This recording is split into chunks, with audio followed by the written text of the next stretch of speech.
Yeah. We left out on the property somewhere. We looked for a jack and could not find one. Alright, we'll come up with plan B. Alright, we got another plan that we're going to try. He does have a bobcat up here, though. Just push come to shove. You got to drive all the way up there to get the damn bobcat and lift the front end. Yep. No, I might have to get another. Oh.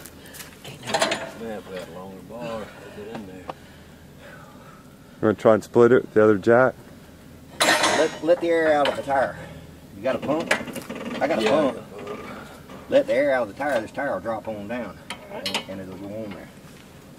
Yeah. Gotta help.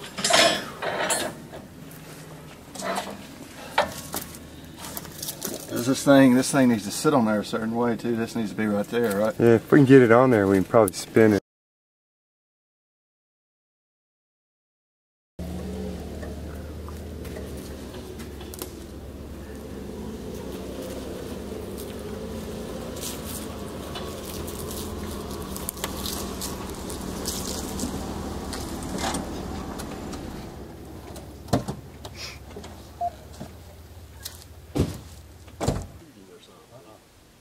I think it's in there good now.